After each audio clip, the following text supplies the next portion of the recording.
Hello साथियों, मैं स्वागत करता हूं आपका बीपीआर एजुकेशन सेंटर पर। और आज हम कल जो टॉपिक छूट गया था उसे पूरा करेंगे। मोहम्मद गौरी पृथ्वीराज चौहान को हरा करके गजनी अपने साथ ले गया और साथ में जो पृथ्वीराज चौहान के विरोधी थे जयचंद, उसको हराकर उसकी हत्या कर दी गई। और कन्नौज और दिल्ली का शासक संयुक्त रूप से जो उनका गुलाम था जिसका नाम था कुतुबुद्दीन ऐबक, उसको दे गया और वहां से गजनी चला गया। उसी समय 1203 में उसका एक गुलाम था जिसका नाम था बख्तियार काकी।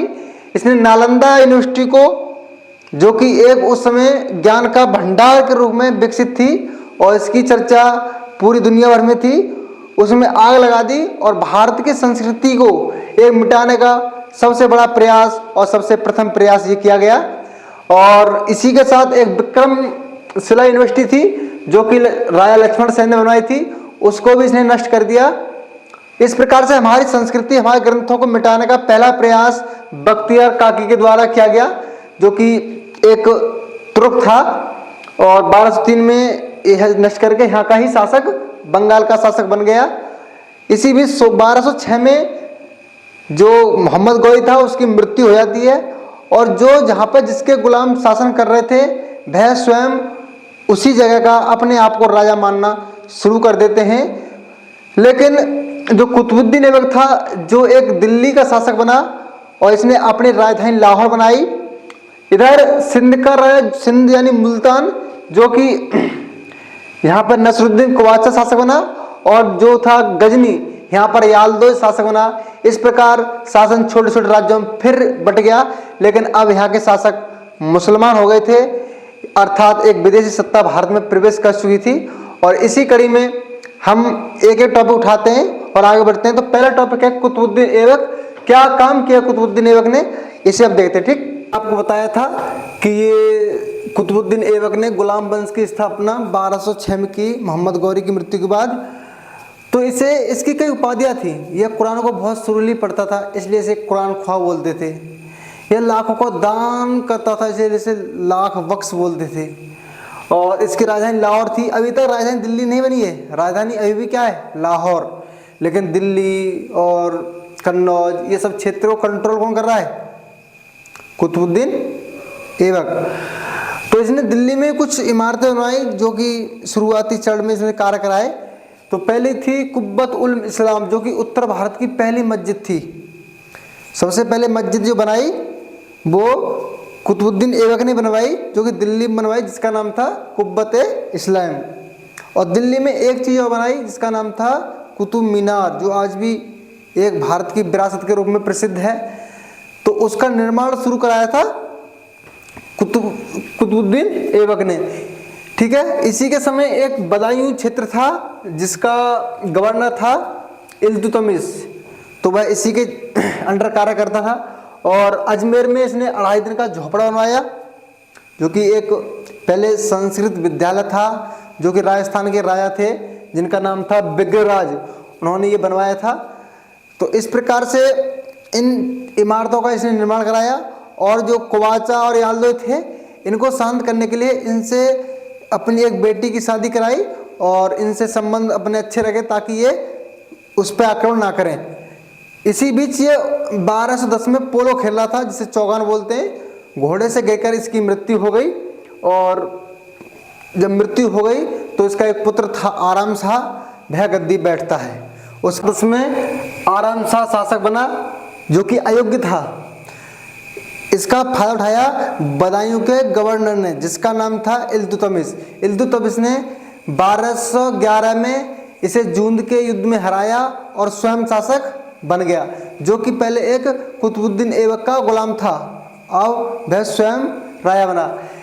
इसका इतिहास देखते हैं तो ये लगता है कि वास्तव में गुलाम वंश का वास्तविक संस्थापक इल्तुतमिश ही था, क्योंकि इसने राजधानी को अपनी दिल्ली बनाया। दिल्ली एक ऊंचे जो पहाड़ होते हैं, रायसीना का पहाड़ है, उस पर बसी हुई दिल्ली थी उस समय, आज भी है।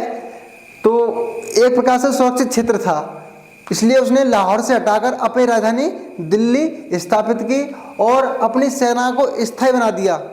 पहले क्या थी कि सब अपने घर पे रहो, जब लड़ाई हो तो आ जाना। ले इसने कहा ना घर को नहीं जाएगा, सब सेना है तो सेना में रहेंगे, आपको उसकी वेतन मिलता रहेगा, लेकिन आप घर पे नहीं रहेंगे, हमेशा सेना में रहेंगे और जब भी आवश्यकता पड़ेगी तो आपका यूज किया जाएगा।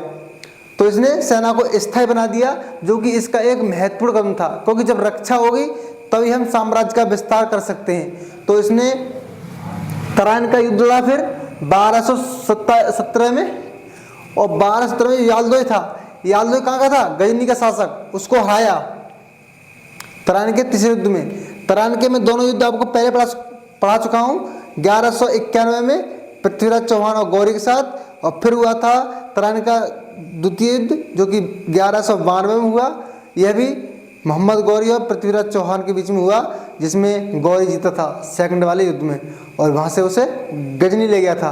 तो उसी गजनी का शासक बना था याल्दोज, और याल्दोज को किसने हराया, इल्तुतमिश ने, ठीक। और जो बंगाल में बख्तियार काकी था तो उसकी पीढ़ी आई, उसको हरा करके इसने दिल्ली में शामिल कर लिया बंगाल को। तो ये भी इसका बहुत महत्वपूर्ण कदम था। और 1226 में रणथंबोर, जो कि राजस्थान में एक बहुत महत्वपूर्ण किला है, उस पर कब्जा कर लिया। और ये मध्य प्रदेश में है ग्वालियर, इस पर भी 1932 में इल्तुतमिश ने कब्जा कर लिया। तो इस प्रकार इसने अपने क्षेत्र को विस्तारित किया, इसलिए इसे गुलाम वंश का वास्तविक संस्थापक बोलते हैं। एक बात और, चंगेज खां का क्या खौफ था, ये तो ईरान से पूछा कोई, कितने लोगों की उसने हत्या की, जहां से ज्यादा था ना वहां सिर्फ लाशें दिखती थी, इस प्रकार का आतंक था। तो वह दिल्ली की तरफ आ रहा था, लेकिन इल्तुतमिश ने अपनी कूटनीति के आधार पर चंगेज खां से दिल्ली को बचाया, और वह ईरान इराक की तरफ चला गया। तो एक ये भी बहुत ही महत्वपूर्ण कदम था जो चंगेज खां से दिल्ली को बचाया। तो इससे आगे हम देखते हैं जो महत्वपूर्ण कार्य हैं उन पर चर्चा करते हैं। तो इसका पहला कार्य ये था कि जो पहले शासन कोई बन रहा था, मोहम्मद गोई बना, उसका गुलाम बन गया, आराम शाह बना, उसे हटा दिया। तो इसने अपना जो पद था वो राजतंत्र के हिसाब से स्वतंत्र करा लिया, और वह वंशा अनुगत करा दिया गया, ताकि उस पर उसकी संतान ही बैठे। और जो प्रशासन है उसको संभालने के लिए एक ग्रुप बनाया 40 सरदारों का, जो उसके गुलाम थे, उन्हीं का एक ग्रुप बनाया, और उसका नाम रखा तुर्कान चहलगानी, जिसमें क्या थे 40 सरदार जो प्रशासन के लिए सलाह देंगे कौन सा कार्य कैसे कब क्यों करना है। तो इसके लिए इसने एक तुर्कान चहलगानी समूह बनाया, ठीक है। और इसके राजस्व, क्योंकि किसी भी राजा के लिए सबसे बड़ी रीढ़ की हड्डी होती है उसकी आय, कि उसकी आय कितनी हो रही है। तो जो इस्लाम में धार्मिक कानून है शरीयत, उसके अनुसार 4 कर बताए गए हैं, और वो चारों कर भारत पर लागू कर दिए, किसने, इल्तुतमिश ने। तो उसका पहला कर था जजिया कर। कौन सा कर था, जजिया कर। जजिया कर क्या था, यह गैर मुस्लिम लोगों से लिया जाता था, कोई भी सही, बस मुस्लिम ना हो, उससे तीर्थ यात्रा करने पर उससे जो कर लिया जाता था उसे जजिया कर कहते हैं। तो वो लिया जाता था। दूसरा था जकात। जकात ये मुस्लिम वर्ग के लोग थे, केवल उनसे लिया जाता था, ताकि मुस्लिम धर्म की उन्नति हो सके, इसलिए जकात कर मुस्लिमों से लिया जाता था, ठीक। तीसरा था खराज। ये खराज था भू राजस्व, कितना जो किसान खेती कर रहे हैं तो उनसे खेती करने के बाद जो उपज होती थी उस उपज का कुछ हिस्सा राजा अपने पास रखता था, जिसे खराज बोलते थे। और अंतिम था खुम्स।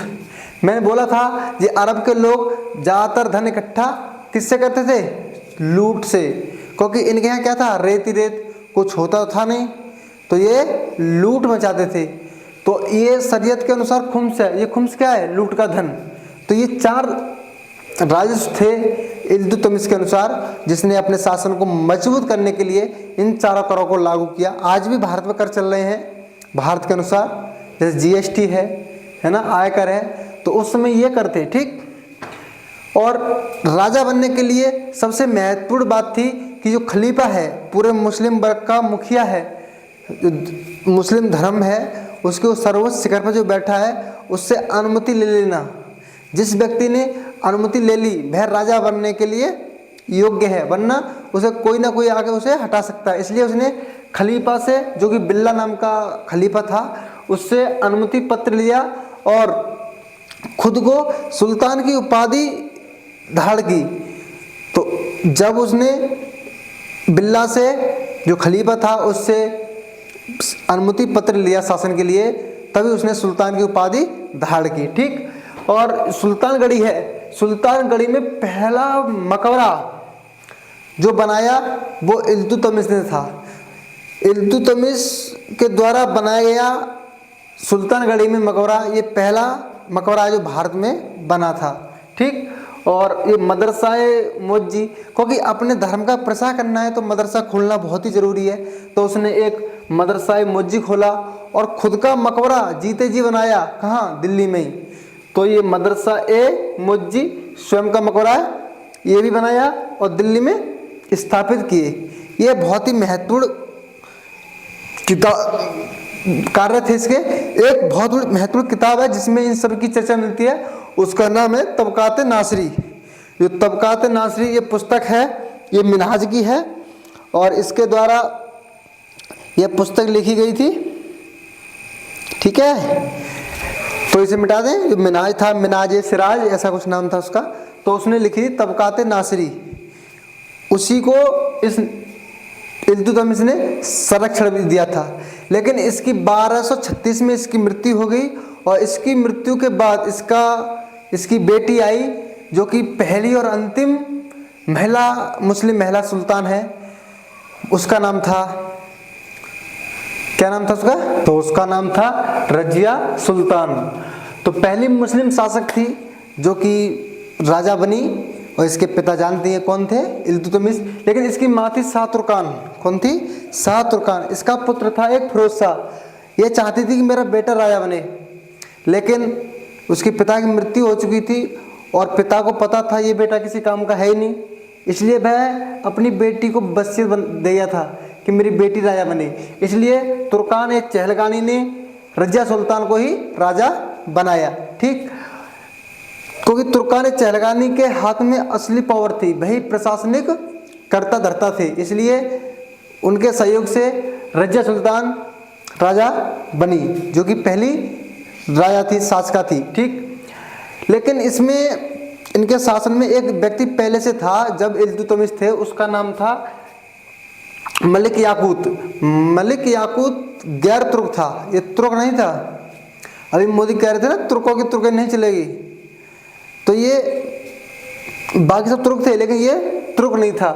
तो ये 40 गुलाम थे, सब 40 को 40 तुर्क थे, तो ये इनको फूटी निगाह नहीं बसता था।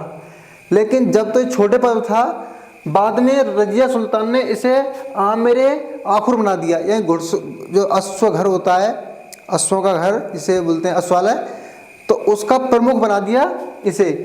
और रजिया सुल्तान खुद इससे घोड़ा चलाना सीखती, तलवार चलाना सीखती।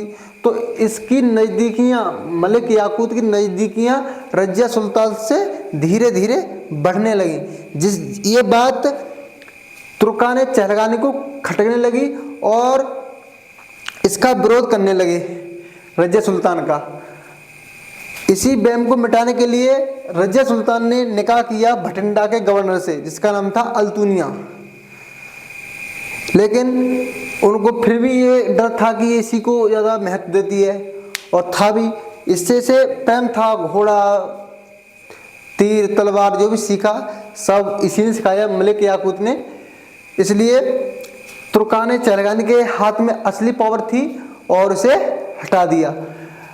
ये भज के भटिंडा पहुंची, भटिंडा इससे विवाह किया अल्तुनिया से, और अल्तुनिया फिर इसके सपोर्ट में आ गया था।